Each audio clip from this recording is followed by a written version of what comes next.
She completely neglected her own creation.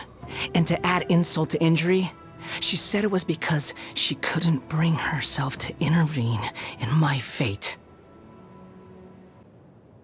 A smooth-talking yokai. Though she pretends to care about humans to gain the favor of her god, all she seeks are entertaining ways to pass her time. While I still had value as a pawn, she might have had other reasons to keep me alive. It's certainly possible that it was because she's wise or benevolent, or happened to see a hint of loneliness within me. You think I'm trying to think the worst of her? Ha! Did you really expect anything else? In case you've forgotten, I'm no saint. Everyone praises her for her kindness and benevolence, but they forget that love is also a form of sin. What if she's just trying to compensate for something? The Jester is a survivor of Conria. Besides that singular fact, I know very little about him, and never had any kind of close association with him. He seems to want something from me, though. In the past, he assigned to me many important tasks, including a number of trips to the Abyss. The ever-righteous captain, the brave and fearless captain, the nigh-invincible captain. Even my mechanical ears demand maintenance after listening to so many compliments from the members of the Fatui. Don't you think that possessing absolute righteousness is actually a latent danger? And that's without taking his great personal strength into account.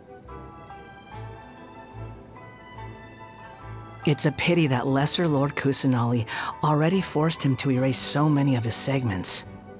The joy I would have derived from slicing them apart, one by one. Let me ask. What should you do if you were to encounter a damsel who is oblivious and innocent at any given time, and unconcerned and unfeeling in any given situation?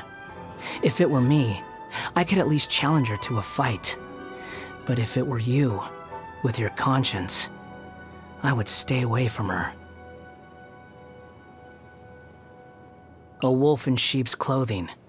To exert a higher level of control over people, she puts on a graceful and cordial front.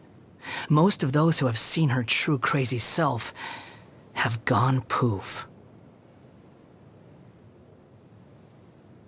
Only someone as dense as Child would think the rooster is looking after him and his family out of the goodness of his heart. Although the mayor has indeed done a number of things for their benefit, anyone with a brain would be able to tell that the underlying meaning is, your entire family is in my hands.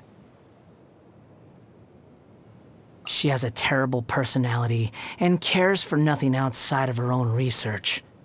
But even with that amount of dedication, she still produced a copious amount of garbage, and could only secure a ranking that's still one whole place beneath my own.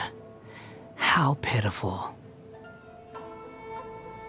Oh, the 9th rank guy. He's obsessed with the idea of fair exchange, to the point of wanting to overthrow the natural imbalance between gods and humans. But I guess it's just how ordinary mortals are like. It's easy for them to come up with pointless delusions. Honestly, it's nothing worth writing home about. Just like how there's also nothing impressive about his abilities or choice of partner. Anyone who chooses to work closely with a doctor is sure to meet a nasty end.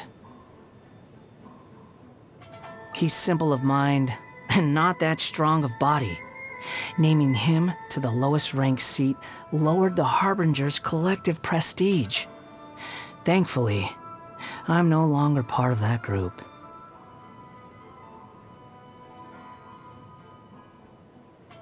You speak of the descendant of the Kaitahara clan?